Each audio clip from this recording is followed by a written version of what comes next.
minha, fazer morrer a nossa natureza terrena. Aí nós podíamos nos desesperar, dizer nunca. Esse inimigo é muito mais forte do que eu. Isso é verdade ou não? Sim. Muito mais forte do que nós, por natureza. Mas aí o que o Senhor nos diz, então, na sua palavra? Eu fiz habitar em vocês o Todo-Poderoso Espírito Santo. Então, andem no Espírito e jamais satisfarão as cobiças da carne. Tá bom? Ande no Espírito e jamais terão as cobiças da carne. E como nós estamos? Estamos aí treinados para isso? Ou temos que treinar a vida toda até a vinda de Cristo, ou até a nossa morte física? É lógico que temos que treinar todo dia. Mas é infinitamente mais importante do que qualquer academia de atividade física, é uma academia de atividade da vida espiritual. E é isso que nosso projeto é pioneiro.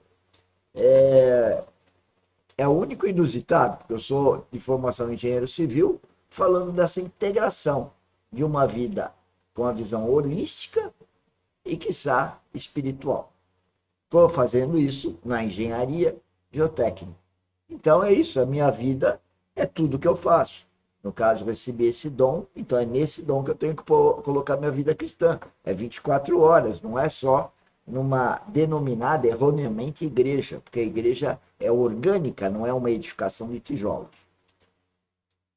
Então, meus amados irmãos, que equilíbrio precisamos ter com essas verdades para não nos derivarmos nem para o legalismo e nem para a libertinagem. Extremamente importante. Então, voltando ao texto central, o livro de Hebreus diz que o Senhor pode nos salvar totalmente, porque ele vive no seu trono, ele está entronizado, vive lá, à destra da majestade, para interceder. Os irmãos lembram que essa figura é linda no Velho Testamento, porque o de Hebreus é o sumo sacerdócio celestial, de Cristo eterno, contrastando com o sumo sacerdócio terreno, né? Todos sabem. Como que o sumo sacerdote entrava no Santo dos Santos uma vez por ano, no dia da expiação? Como? Com toda aquela paramenta, uma midra de ouro gravado Santidade ao Senhor, e com as tribos no ombro e no peito. Os irmãos se lembram? Ele tinha pedras de ônix dos dois ombros que ligavam a parte da frente da sua vestimenta à parte de trás. Duas pedras de ônix. E em cada pedra gravados 6 nomes das 12 tribos de Israel. Ele tinha também um peitoral. E no peitoral também havia 12 pedras. Interessante que na teologia bíblica é muito claro que ombro fala de suporte. Né? É muito óbvio até. Suporte. Intercessão. E coração fala de amor redentor.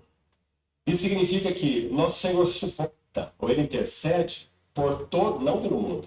Não rogo pelo mundo. Olha só isso, como é importante. Essa é a função da academia, essa é a nossa função aqui, procurando falar com parentes próximos, com amigos, com colegas e toda a nossa rede social. É alertar para isso. Jesus Cristo não roga pelo mundo. Não. Se há pouco momento falou que nós temos que morrer para o mundo, ele está dizendo que não roga pelo mundo. Ele roga para aqueles que retomaram, eu vou dizer assim, a vida espiritual, nascendo em Cristo, vivendo em Cristo espiritualmente e Cristo vivendo em nós. Isso é o que a academia está fazendo, treinando a vida espiritual. Porque Cristo não está fisicamente aqui dentro, mas espiritualmente ele está. E está dentro de qualquer um dos senhores que nasceram de novo. Só que agora nós temos que ter uma vida intensa espiritualmente para incrementar o nosso relacionamento com o Espírito Santo e obedecer cada vez mais e melhor o Espírito Santo. Ele é salvador para todo mundo, para todo aquele que o receber. A salvação do Senhor não é restrita, não é limitada. Ela é estendida a toda criatura. Mas ele é intercessor não do mundo.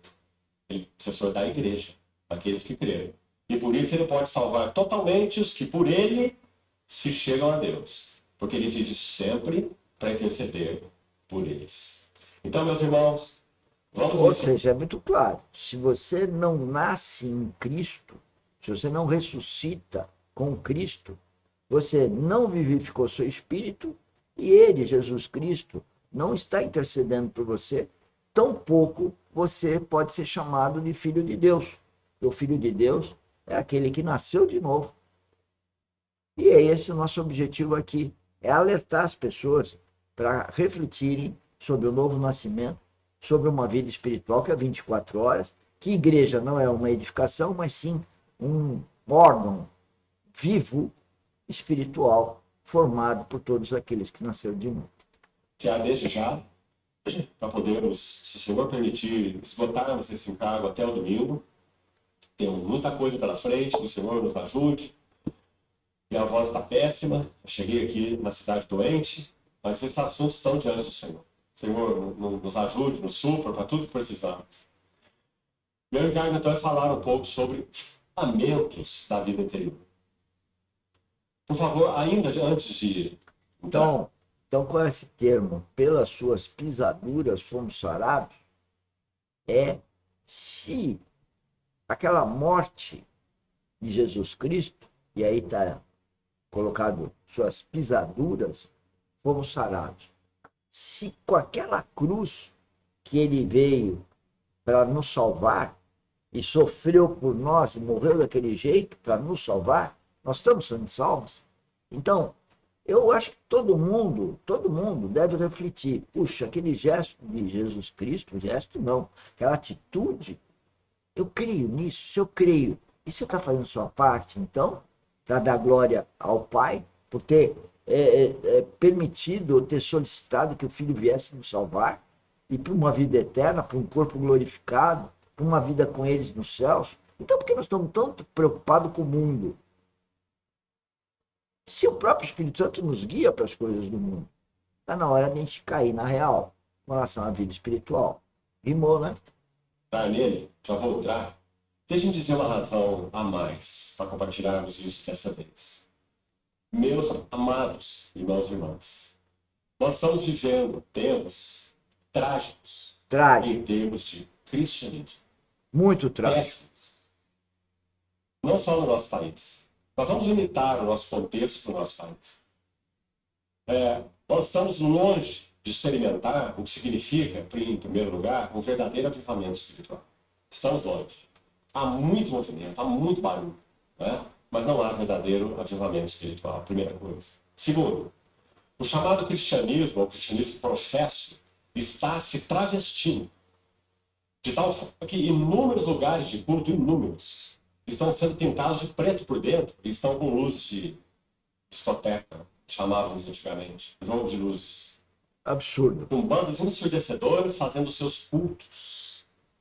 Líderes de renome, chamados evangélicos de contextos tradicionais no nosso país, estão dizendo que as escrituras são insuficientes e que a Bíblia precisa ser atualizada. Esse é o contexto que nós estamos vivendo. Ainda, para o outro lado, nós estamos vivendo um período desesperador em termos de mundanismo na igreja. E quando eu falo de mundanismo, não estou falando necessariamente de imoralidade. Eu estou falando de ocupação dos corações com as coisas dessa vida. Vendo? Ocupação dos corações para as coisas dessa vida. Mundanismo. E isso ele está dizendo que está dentro do que se chama de cristão. Eu diria que ou é o cristão que está apostatando, ou é o cristão que não tem uma vida espiritual. E é isso que ele está advertindo. E eu que acompanho ele quase uns 15, 20 anos, não sei precisar aqui, mas é em torno disso, e que tem lá no nosso canal YouTube Engenheiro Mauro Lozano, tudo junto, Lozano com Z, centenas de vídeos dele, vocês podem ver pelas redes sociais. Romeu Bornelli foi o primeiro que eu comecei a seguir, e aí veio outros tantos preletores, todos sem denominação religiosa, todos falando em vida espiritual e sem pedir dinheiro, coisa que o vale. E nosso Senhor Jesus, em Lucas 21, no verso 36, ele diz assim: acautelai-vos por vós mesmos. Com relação aos cuidados do mundo, orgias, bebedices, Aí, ó. Aí você pode pensar, eu não estou envolvido com isso. É. Mas cuidados do outro. São outros. Como que o nosso coração está com relação